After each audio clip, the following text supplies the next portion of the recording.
S'en réjouissent. Amen.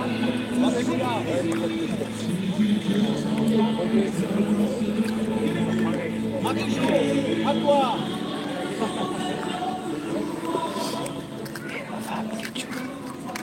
Va, petite chose, s'il te plaît.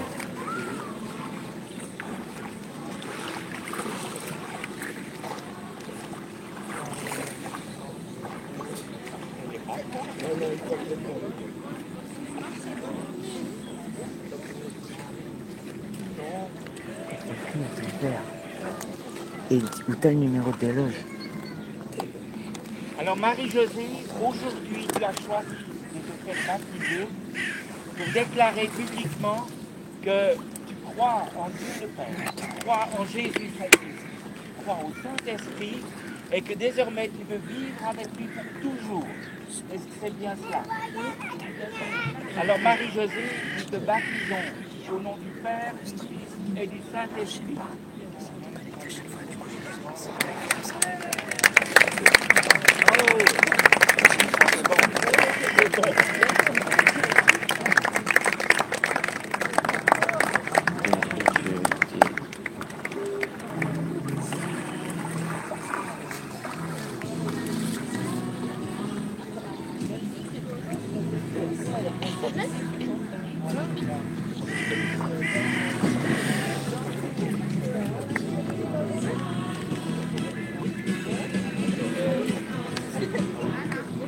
C'est bon quand même de voir que les personnes s'engagent à Dieu dans leur vie de tous les jours. Et je crois que cette manifestation du baptême est quelque chose de vraiment important devant les hommes. Je crois que ce matin, on le manifeste et vous manifestez.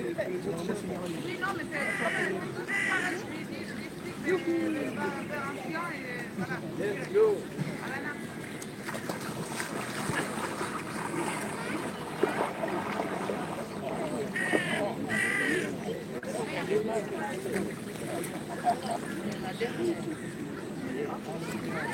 Corinne, tu as choisi aujourd'hui de te faire baptiser devant tes amis, devant ta famille et devant les lieux célestes. Tu as choisi ça, de suivre Jésus-Christ et de lui obéir. Est-ce que c'est ton choix aujourd'hui devant tout le monde? Nous te baptisons au nom du Père, du Fils et du Saint-Esprit.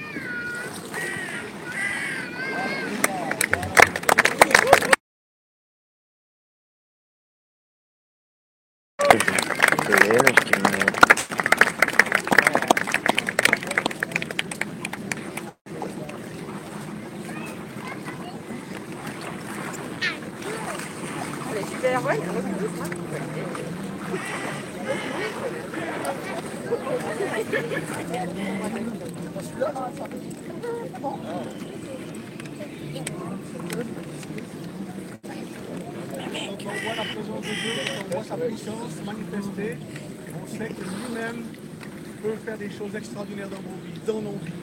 Et je pense que le fait de manifester ici au bord du lac, alors qu'Ajnès, son introduction, nous n'a pas d'interdiction, et qu'on peut manifester vraiment la puissance de Dieu au travers de cette manifestation du baptême. Je crois que c'est vraiment un témoignage qu'on veut apporter à tous les membres de la région.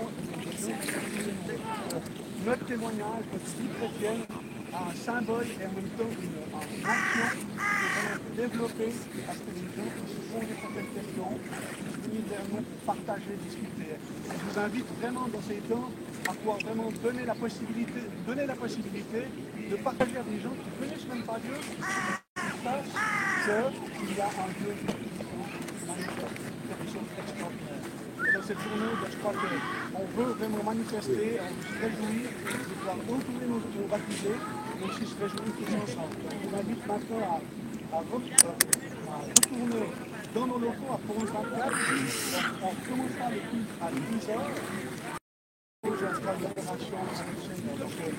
soyez bénis, ceux qui peuvent venir, ceux qui ne veulent pas rester, donc soyez bénis. Réjouis de ce que vous vivez aujourd'hui. réjouissons ce matin dans cette C'est juste qu'il y avait beaucoup de gens. Ouais. Ça, c'est cool, hein. Quelle belle journée.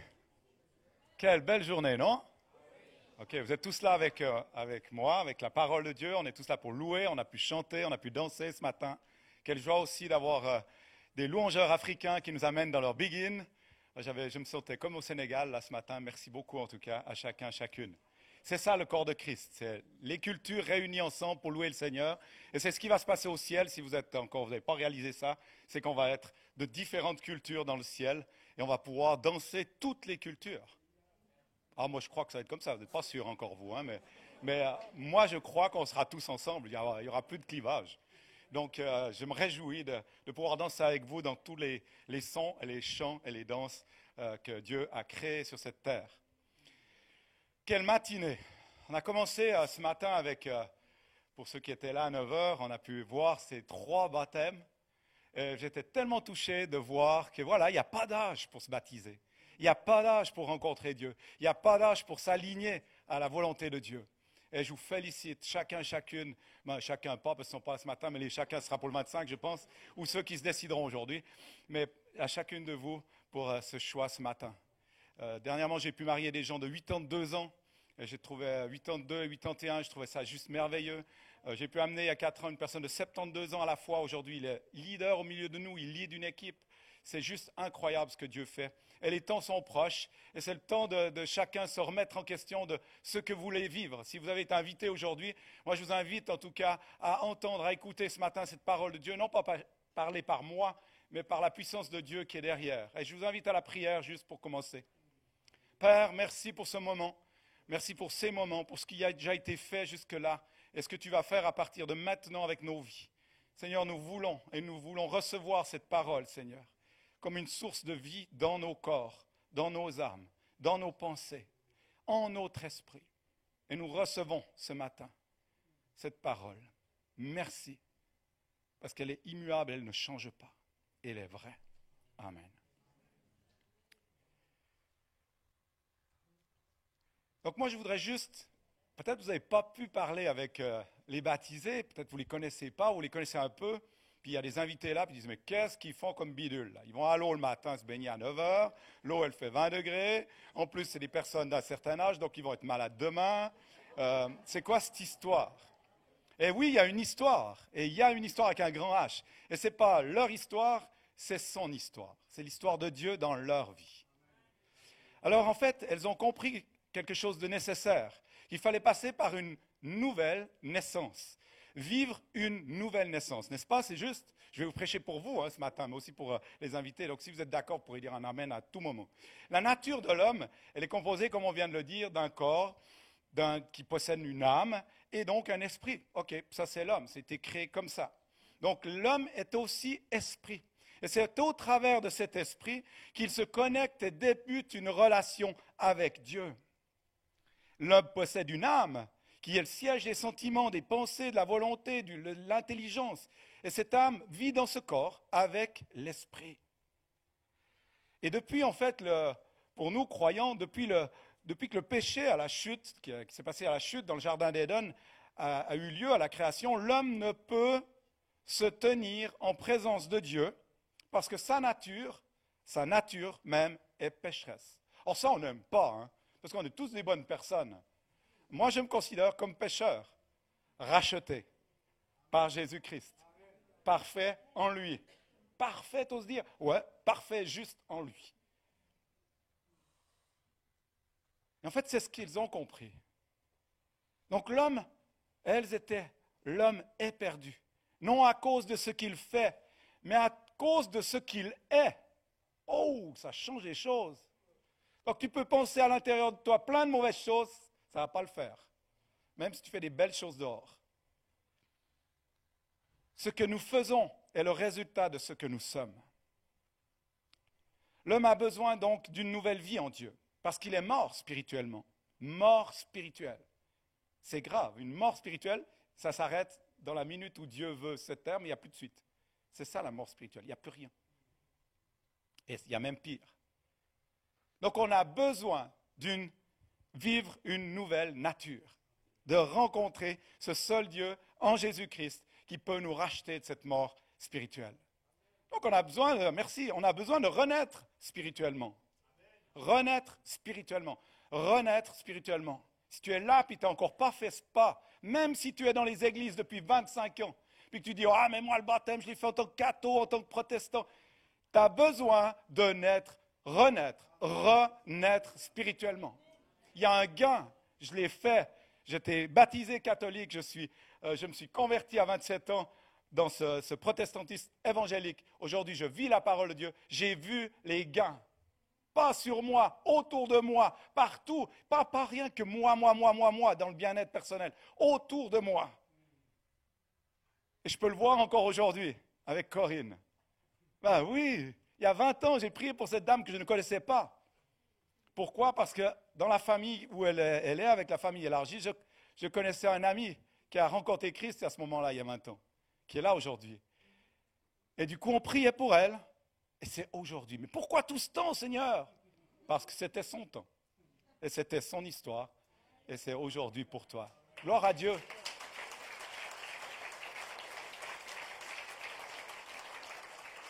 Et en plus, c'était une surprise parce que je ne savais même pas qu'elle allait se faire baptiser aujourd'hui. Vous vous rendez compte? Donc tout était aligné. La Bible nous rappelle une histoire où Jésus parlait d'un chef religieux. Un chef religieux, vous imaginez? Ce n'était pas n'importe qui quand même, c'était un chef religieux, Nicodème. Et il lui expliquait justement que tout homme devait naître de l'esprit. Jean 3,3, vraiment, je te l'assure, Jésus lui disait, à moins de renaître d'en haut, naître de nouveau, personne ne peut voir le royaume de Dieu. Car seule une naissance spirituelle peut transmettre la vie de l'esprit. Et c'est ce qui se passe pour Monique, pour Marie-Josée, pour Corinne aujourd'hui. Elles ont compris ça, il y a eu une allumette, ça a claqué. Il y a quelque chose qui est venu dans le plus sombre de leur être, mettre la vie, redonner du goût. Et vous qui êtes témoins, si vous connaissez une de ces trois personnes, vous allez voir ce que vous allez voir. Comment Dieu est grand. Et comment il peut commencer son œuvre de renaissance en tout temps, en chacun d'entre nous. Et ceci pour sa gloire. Vous pouvez être intègre dans votre vie, faire des bonnes œuvres, même fréquenter, comme j'ai dit, régulièrement depuis votre plus haut jeune âge, l'Église. Mais si vous ne choisissez pas passer par cette nouvelle naissance, vous êtes perdu. Vous êtes séparé de Dieu pour l'éternité. Et là, nous parlons aujourd'hui de quelque chose de très important, de vie et de mort. Et c'est en votre choix. Ce n'est pas le choix. Oui, le choix de Dieu, oui, mais c'est votre choix à vous. Vous avez une responsabilité sur cette terre. Et si tu entends la parole ce matin, tu as une responsabilité de ce que tu vas faire de tes actes et du reste de ta vie. Jeune ou vieux, celui qui est en capacité d'entendre et qui va à l'école peut dire Amen. Parce qu'il a compris. La nouvelle naissance est la porte d'entrée dans le royaume de Dieu. Et cette nouvelle naissance est indispensable. Alors que faire? C'est ce qu'elles sont posées comme question. Qu'est-ce que je dois faire? Encore une fois, la Bible parle, donne la vérité. Dans Actes 3, 19, alors que Pierre parlait devant 3000 personnes, ces gens lui ont posé les questions, ils ont dû tous dire en même temps, ou je ne sais pas, mais en tout cas c'était « Alors, mais que devons-nous faire ?» Et Pierre, avec le micro, sans micro, je ne sais pas comment il était, « Maintenant donc, il dit, maintenant donc, repentez-vous, en gros, changez, et tournez-vous vers Dieu pour qu'il efface vos péchés. » Okay? Est-ce qu'il y en a ce matin qui voudraient se tourner vers Dieu? Préparez-vous, parce qu'il y aura un appel à la fin, avant d'entendre les témoignages. Ces gens-là, ils ont entendu, vous savez quoi? Ils ont compris, ils ont entendu, ils se sont repentis et ils se sont tournés vers Dieu. Et c'est là que l'histoire de l'Église a commencé. La première Église est née, juste là, avec Pierre. Pierre, celui qui a renié 3 fois Jésus. Si Dieu veut t'employer, t'emploie aujourd'hui et demain, comme il veut. Ça dépend de toi. Et ces gens ont connu la liberté en passant par un double mouvement de la conversion. Pour une conversion, il y a besoin de foi, n'est-ce pas? Vous avez dû croire. Croire pas au Père Noël, mais croire en Dieu, en ses actions. Vous avez dû avoir la foi et en même temps, vous vous êtes repentis, non? De cette longue vie passée pour certaines. Mais Dieu, hop, en un éclat, il efface. Il efface. La repentance, c'est prendre le choix de changer ma façon de vivre. C'est confesser, c'est se détourner du péché. De tout ce que je sais mauvais dans ma vie, en avoir même horreur. Et ceci, que ce soit dans certaines relations, certaines habitudes, comportements, lectures, pratiques, ou même certains objets qui sont dans vos maisons, qui n'ont plus le droit d'être dans vos maisons, en fait. Les jeunes, nettoyez vos baraques. Priez, rendez. Il y a des choses qui n'ont rien besoin d'être. Si Jésus vient demain, qu'est-ce qu'il va faire? Qu'est-ce qu'il va dire quand il va voir avec ces objets dans ta chambre? Faites le tri, nettoyez, brûlez, c'est le moment. Et c'est ainsi que, sans même avoir besoin de parler, que mes actes, quand on a fait ce choix, mes actes démontreront que j'ai changé. Il y a quelque chose qui va se voir de l'extérieur. On le voit pour Zachée, on le voit pour Jean-Baptiste dans la Bible. Et tous verront que je suis effectivement passé du royaume des ténèbres au royaume de Dieu. On verra que vous avez quitté votre propre royaume, mon royaume à moi, téléphone, maison, petits-enfants, enfants, tout ce qui est à moi. Ben en fait, tout ça, vous avez pris et vous avez décidé de passer dans le royaume de Dieu. Royaume de lumière. Avec tout ça, oui, ou certaines choses plus, mais vous avez changé de royaume. Et je vous félicite pour ça. Et la foi, elle est là pour nous diriger vers Dieu. Elle nous pousse vers Dieu. Elle nous donne cette croyance que Dieu est la seule et unique source du salut. Et elle nous rappelle qu'en lui, nous pouvons vivre et faire des choses au-delà même de ce que nous souhaitons. Alors c'est ainsi que Monique, Marie-Josée et Corinne sont devenues des nouvelles créatures. Si quelqu'un est en Christ, dit 2 Corinthiens, Paul le parle, il est une nouvelle création, une nouvelle créature. Les choses anciennes sont passées et voici toutes choses sont devenues nouvelles. Mais comment ça s'est passé? Parce qu'ils ont connu qu'elles étaient pécheurs, pécheresses, et qu'elles étaient perdues, sans Dieu, sans espoir. Ils ont reconnu que Jésus était mort à la croix. C'est ce qu'on a fait quand vous étiez, pour ceux qui étaient à l'eau, on a demandé ces 3 points. Et ça a été cité chaque fois. Ils ont reconnu que Jésus est mort à la croix pour sauver de leurs péchés, en versant son sang précieux. Et ils sont venus à Dieu en l'invitant, en invitant le Seigneur Jésus dans leur vie, tout en étant convaincus que Jésus ne rejettera jamais celui et celle qui viennent à lui.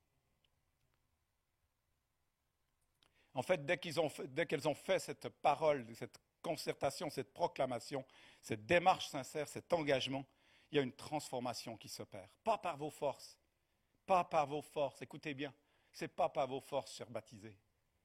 C'est par sa force. Et c'est dans sa paix et son repos. Ça change tout. Et je vous encourage à jamais oublier ça. Parce que sinon, c'est beaucoup d'efforts et on tombe dans ce que Dieu n'aime pas. Et elles ont su, à ce moment-là, qu'elles sont passées de la mort à la vie. Et vous pouvez les applaudir encore. Waouh! Elles ont compris qu'elles étaient adoptées par le Père. Elles ont compris qu'elles étaient devenues enfants de Dieu, comme la Bible nous le dit dans Galates 4, versets 5 à 7. Jésus nous a ainsi permis d'être adoptés par Dieu comme ses enfants. Puisque vous êtes bien ses fils et ses filles, Dieu a envoyé dans nos cœurs l'esprit de son Fils qui crie « Abba », c'est-à-dire « Papa chéri ». Ainsi donc, tu n'es plus esclave. Vous n'êtes plus esclaves, mais fils et filles. Et puisque tu es fils et fille, tu es héritier des biens promis par la grâce de Dieu. C'est énorme comme promesse et proclamation. Je pense qu'on n'arrive pas à les recevoir aujourd'hui parce qu'il y a beaucoup de pression de ce qui va venir de votre témoignage. Mais recevez cette parole en esprit. Dieu est devenu votre Père, notre Père. Et nous ne sommes plus orphelins. Et combien je rencontre beaucoup d'orphelins qui sont tout le long en train de se justifier, de dire « moi j'ai pas, Dieu t'aime plus que moi, avec moi ça marche pas ». Ça c'est l'attitude d'un orphelin. J'aurai pas ce que tu as, je peux pas, mais quittez. Aujourd'hui vous entendez le salut est à votre porte, peut-être ça ne frappera plus, demain tu seras frappé, mais le salut ne frappera plus. Alors, accepte, ouvre la porte pour qu'ils puissent te rencontrer ce matin. C'est ce qu'elles ont fait. Et quand on n'est plus dans ce rôle d'orphelin, on sent qu'on a plus besoin de rien faire, on reçoit juste son amour, comme un papa qui nous aime. On va sur les genoux quand on veut. Puis on n'a pas besoin d'essayer de lui plaire. On lui plaît. Vous lui plaisez. Il est heureux aujourd'hui. Il a la banane et les anges sont dans le ciel. C'est juste énorme. Parce que vous avez voilà, vous avez réalisé que vous étiez des enfants chéris, que vous pouviez vous approcher sans crainte de lui, que vous faisiez partie de cette famille. Vous n'êtes pas seul. Vous n'êtes pas seul. Vivez pas votre foi seul, chers baptisés.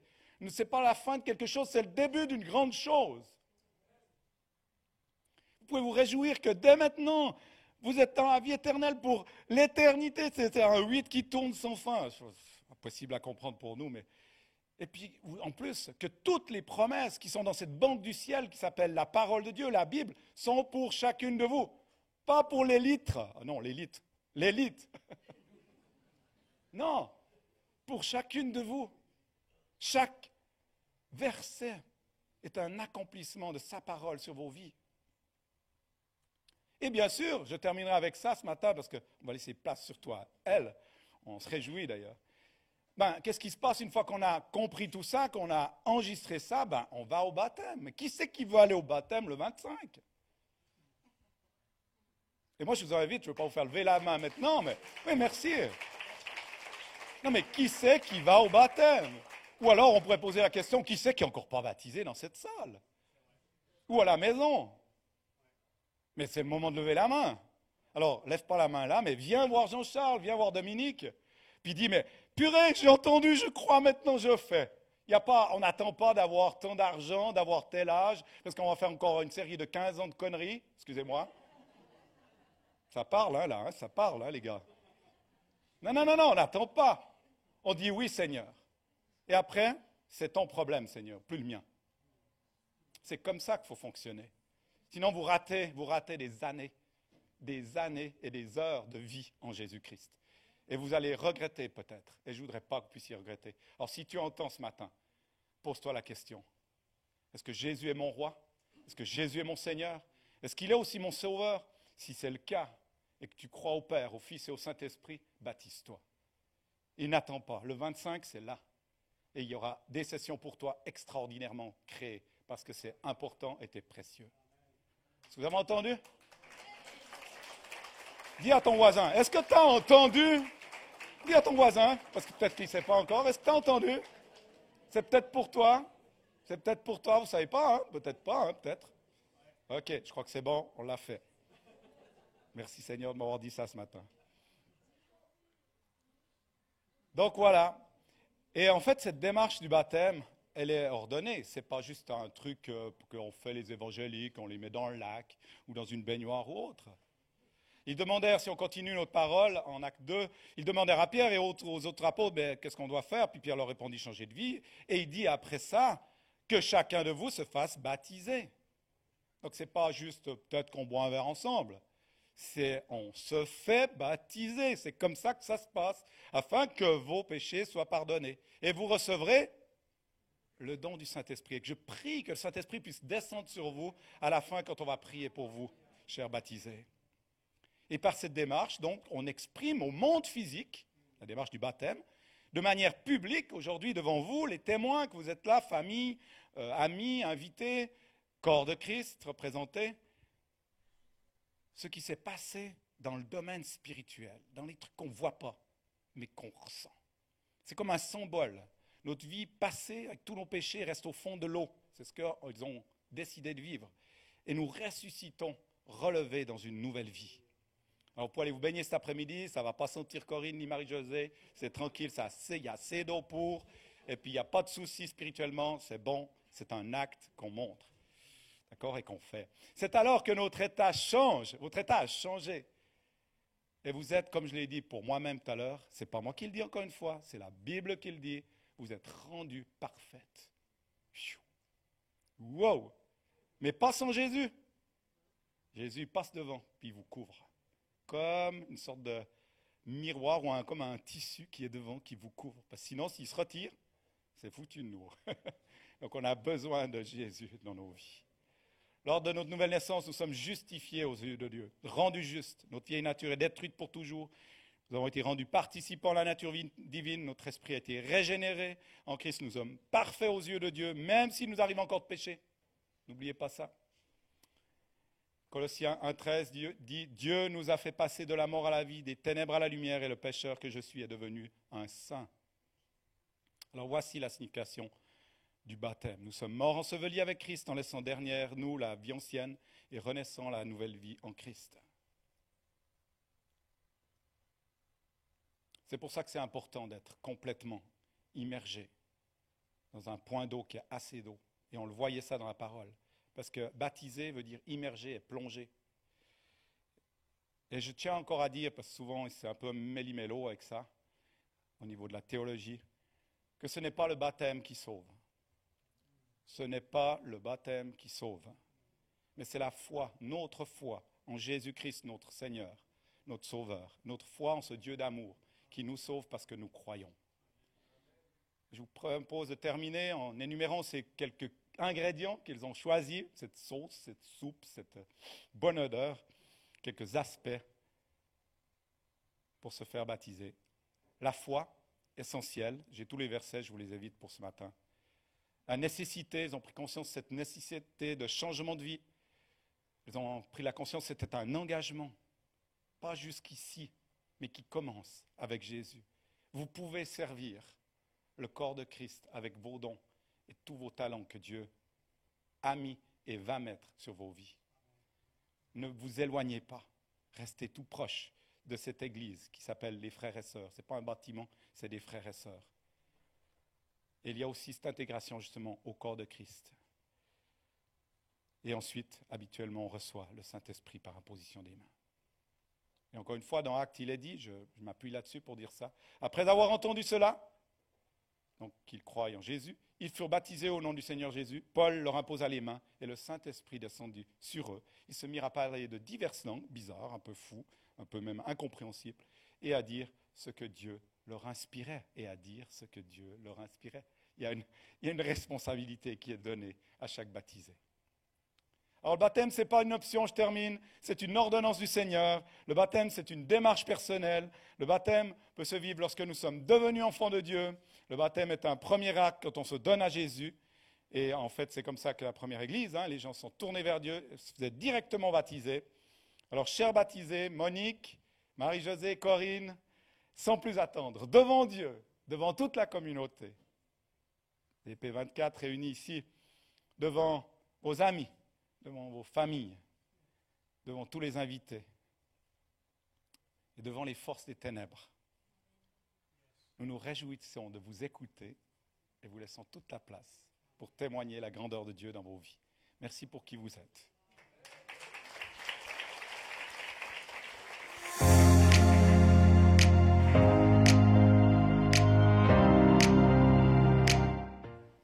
Monique, je t'ai fait ça en souvenir du 11 juin. Un pas de plus dans ta vie avec Dieu. Et puis le programme que Dieu a mis dans mon cœur pour toi, c'est « Le Seigneur est mon berger », psaume 23. « Le Seigneur est mon berger, je ne manque de rien. Il me fait reposer dans des champs d'herbes vertes. Il me conduit au calme. Près de l'eau, il me rend des forces. Il me guide sur le bon chemin. » Je perds, parce que c'est encore des versets là. Tu le mettras là. Il me guide sur le bon chemin pour montrer sa gloire. Même si je traverse la sombre vallée de la mort, je n'ai peur de rien. Seigneur, tu es avec moi. Ton bâton de berger est près de moi, il me rassure. Tu m'offres un bon repas sous les yeux de mes ennemis. Tu verses sur ma tête de l'huile parfumée. Tu me donnes à boire en abondance. Oui, tous les jours de ma vie, ton amour m'accompagne et je suis heureuse. Je reviendrai pour toujours dans la maison du Seigneur. Psaume de David, c'est parole de vie. Et voilà. Et puis un autre verset, Josué 1:9, ne t'ai-je pas donné cet ordre ? Fortifie-toi et prends courage, ne t'effraie pas, ne t'épouvante pas, car l'Éternel ton Dieu est avec toi dans tout ce que tu entreprendras. Et psaume 27, compte sur le Seigneur, sois forte, reprends courage, compte sur le Seigneur. Merci beaucoup. Voilà. Merci. Merci Janine.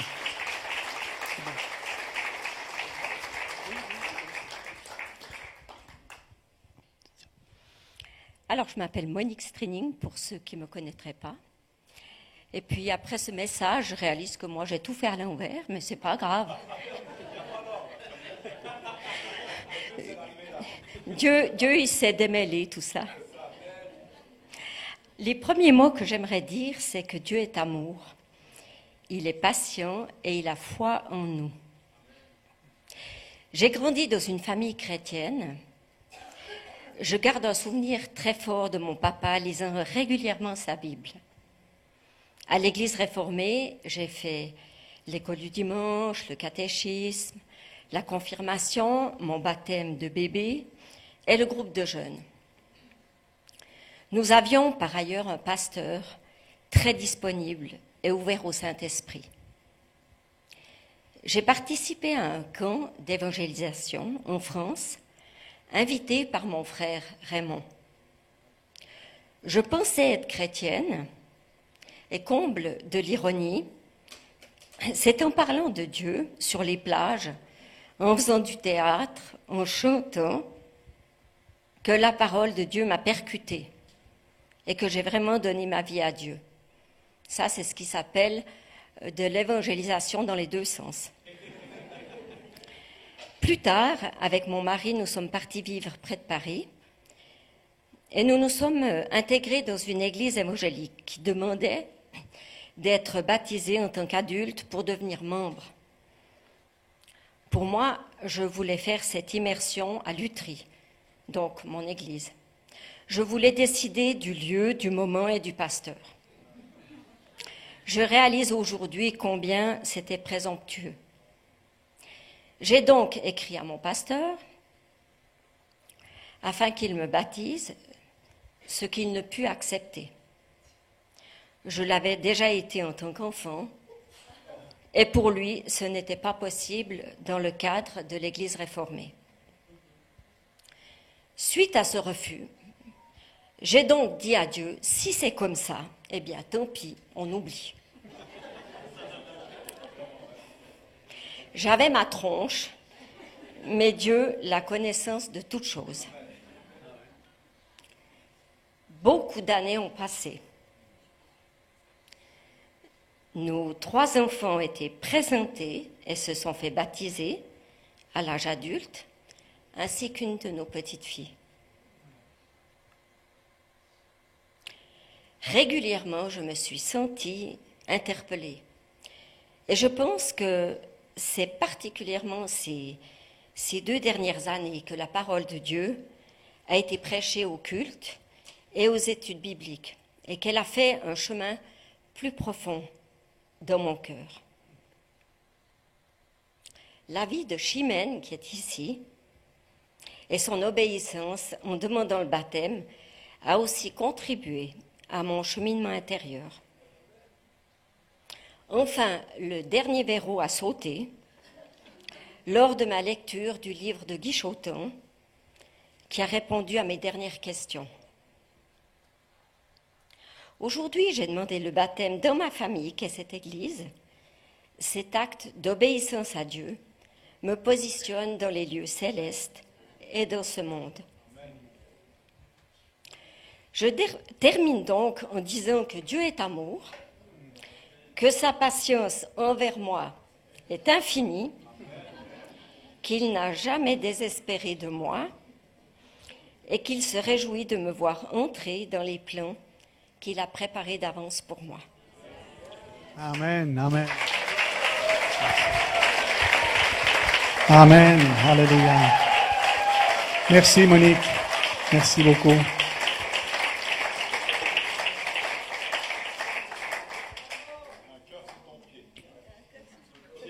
Yes. C'est à toi. Voilà. Qu'est-ce que c'est grand et beau de voir comment Dieu agit. On peut faire tout ce qu'on veut, mais quand il a décidé quelque chose, il le fait. Les expériences, les circonstances de la vie font que un jour, Dieu parle d'une manière claire. Merci Monique pour ce témoignage. J'appelle à présent Corinne. Eh oui. Et son frère Daniel, beau-frère, pardon, il est là. Non.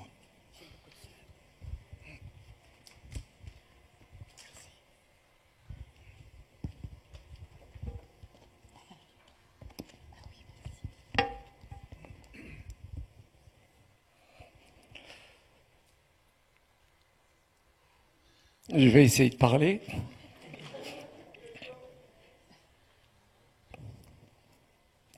Quand je pense, il y a plusieurs mois, dans l'état dans lequel tu étais, et puis aujourd'hui, c'est magnifique.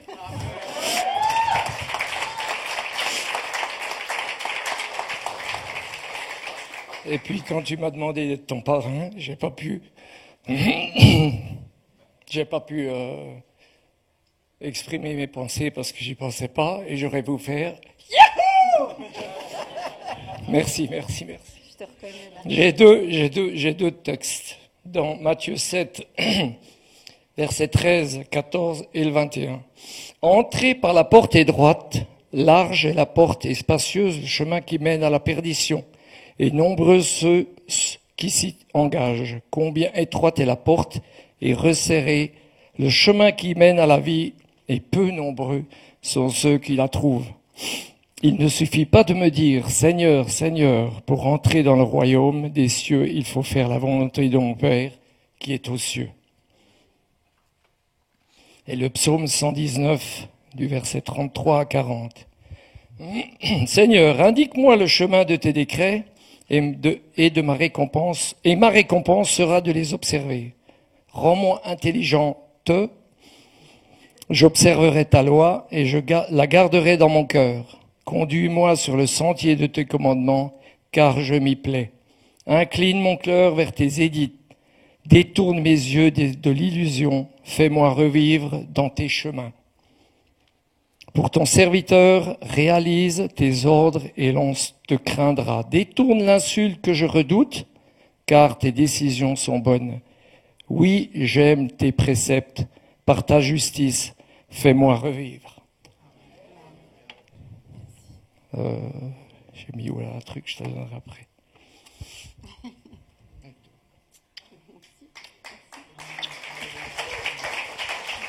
Merci Daniel.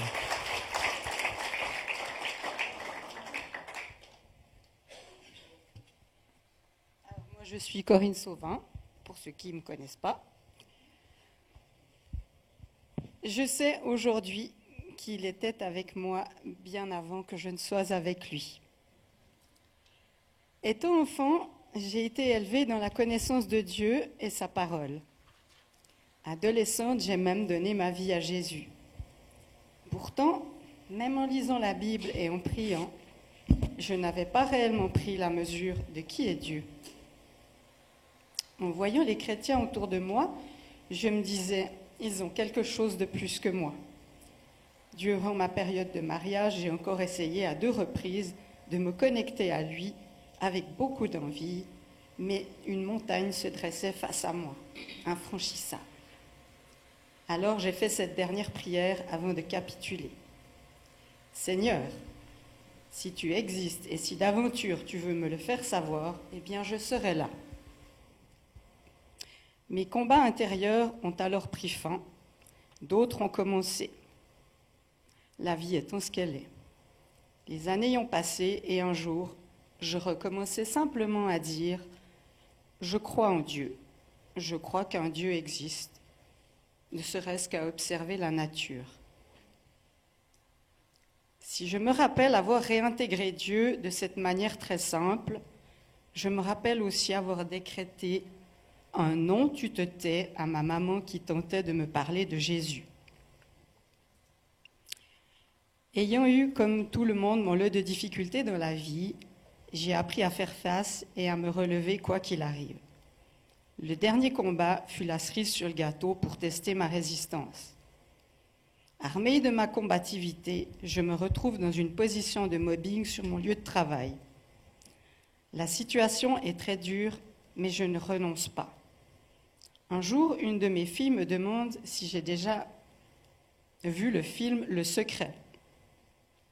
Lorsque je le visionne, je suis heureuse et réconfortée car les personnes qui témoignent dans ce film, eh bien, je suis comme eux et je suis très positive et ça les caractérise et ça me caractérise aussi.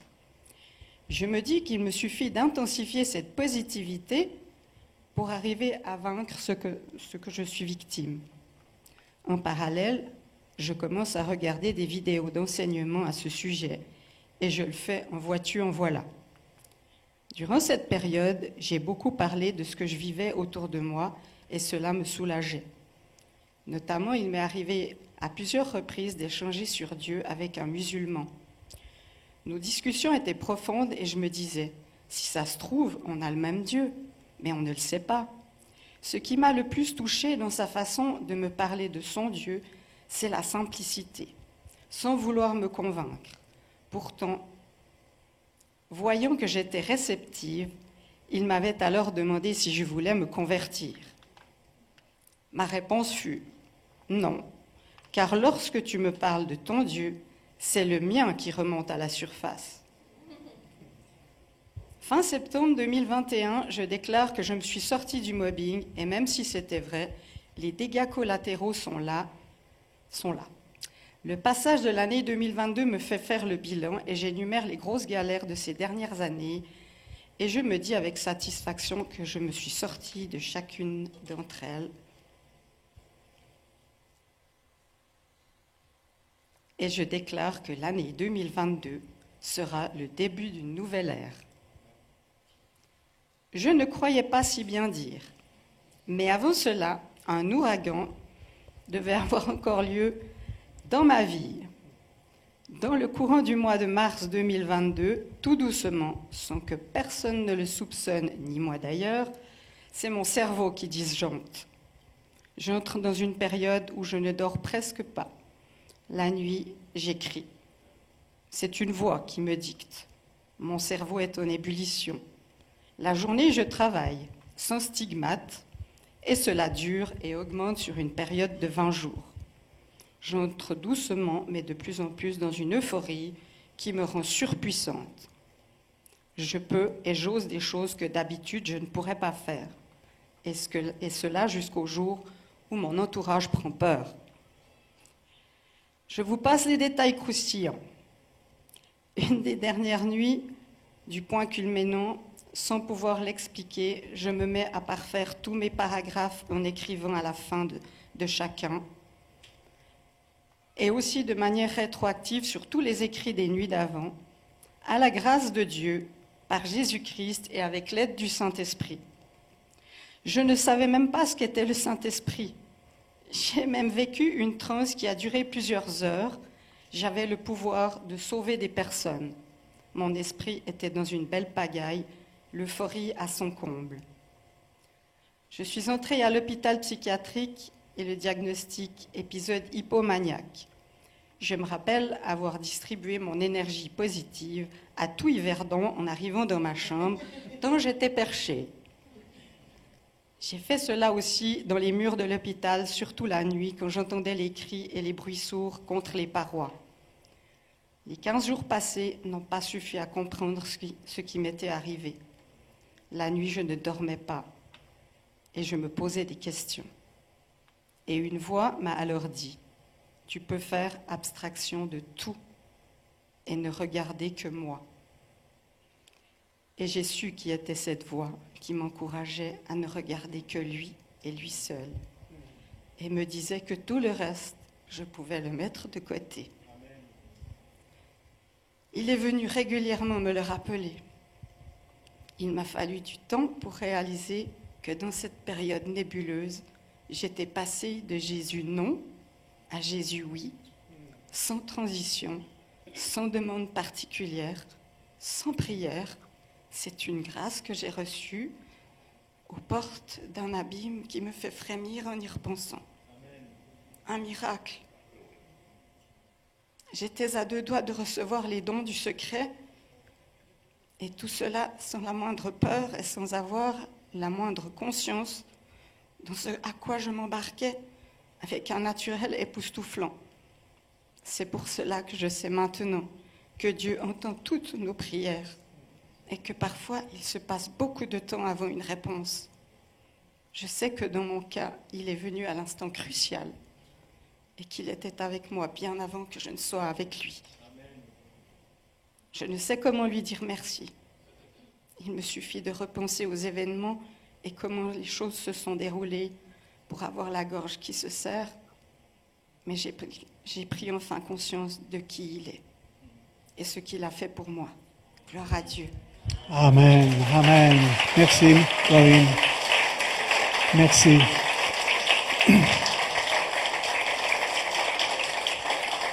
Dieu est un grand Dieu. Rien n'est impossible à lui. Et c'est vrai que quand nous entendons ce que Corinne vient de vivre, on peut voir vraiment que la puissance de Dieu se manifeste afin que la vie soit transformée. Amen. Je vais appeler à présent Marie-Josée. Et puis c'est Monique qui doit venir aussi.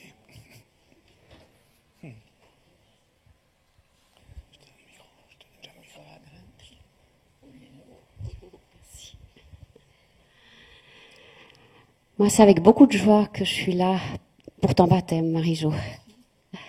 C'est aussi c'est des années aussi de retrouvailles. Maintenant, c'est des retrouvailles comme ça.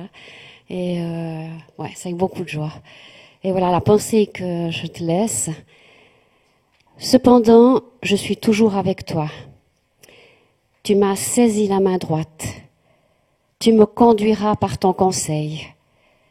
Puis tu me recevras dans la gloire. Quel autre ai-je au ciel que toi? Et sur la terre, je ne prends plaisir qu'en toi.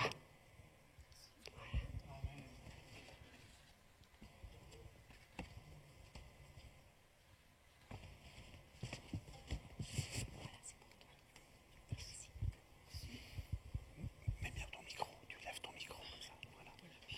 Non, mais c'est bon. Bonjour à tous. Je vais te la tenir, vas-y. Non, je tiens. Ok, vas-y, alors vas-y, ne te gêne pas. Mais Vas-y. c'est pas si mal. Si ça Ça fonctionne. fonctionne. Voilà, on Ah peut y oui. aller. Bonjour à tous. Je m'appelle Dolez Marie-Josée, pour ceux qui ne me connaissent pas. Alors, tous les jours, je remercie Dieu, je le remercie de faire partie de sa famille, de la famille des enfants de Dieu, d'être sa fille. Nous sommes ses enfants, ses héritiers. Et je le remercie aussi tous les jours de m'avoir donné des bons parents qui étaient chrétiens, ils étaient pentecôtistes. J'aimais beaucoup aller à l'église, en famille, et j'aimais beaucoup Dieu.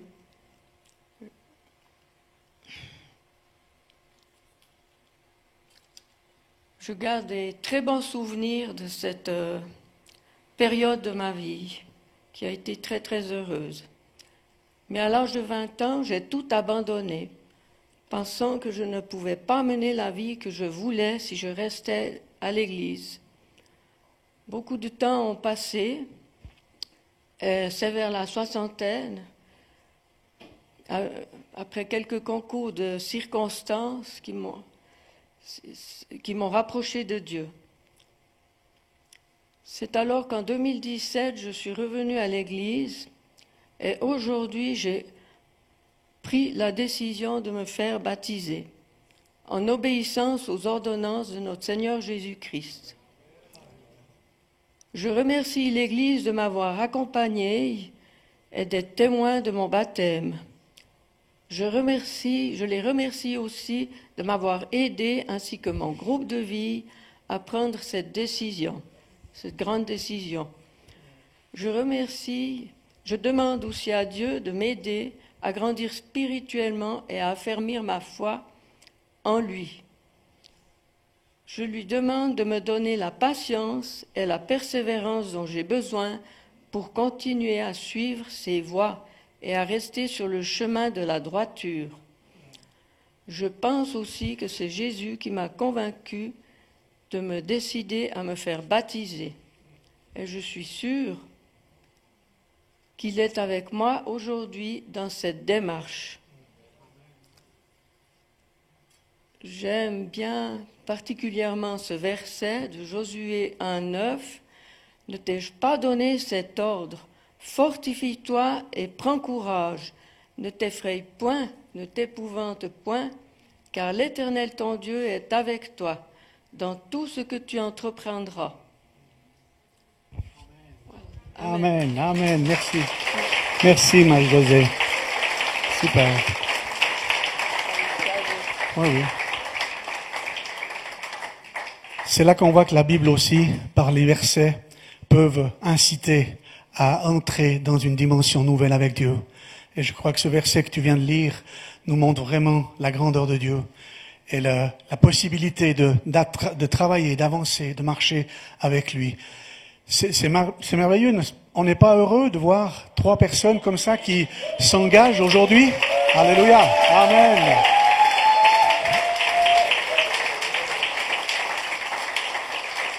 C'est pas seulement la joie ici, mais c'est la joie aussi dans le ciel. Parce que c'est 3 nouvelles personnes. Et on peut se réjouir de voir qu'il y en aura encore beaucoup. Je pense aux jeunes aussi qui sont là. Et je veux croire que là aussi, le Seigneur fait son œuvre. Amen. Alléluia. Il n'y a pas d'âge dans la famille de Dieu, il n'y a pas d'âge. Il n'y a pas d'âge. Je crois que Dieu regarde au cœur. C'est ça la vie de Dieu dans nos cœurs. Et c'est ce que nous voulons vraiment renouveler et renouveler et renouveler encore. Prendre du temps dans la prière, cela nous accorde et nous donne la possibilité d'avoir une relation sérieuse avec Dieu. Parce que Dieu est sérieux. Et on doit pouvoir, au travers de cela, vivre des choses incroyables. Et Dieu répond d'une manière extraordinaire.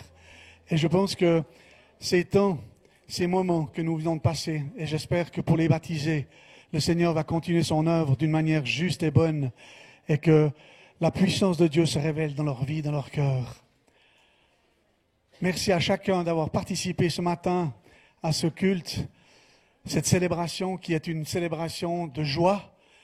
Et j'espère que dans votre cœur, vous avez la joie de pouvoir entourer, de pouvoir se réjouir ensemble et de pouvoir vivre ce que Dieu veut nous faire vivre à chaque instant. Et je pense que ce n'est pas seulement le dimanche matin, mais dès maintenant jusqu'à lundi, mardi, mercredi, toute la semaine, qu'on puisse être vraiment en relation avec lui. N'oubliez pas que Dieu est à côté de vous, à côté de moi. Et il veut vraiment nous accompagner dans toutes les circonstances dans lesquelles nous vivons. Même si c'est dur, même si c'est difficile, Dieu est celui qui nous accompagne. Alors soyez vraiment réjouis, soyez bénis, et que cette semaine puisse être une semaine où vous puissiez vraiment avoir cette relation avec lui et les semaines qui vont suivre. Bon dimanche à vous.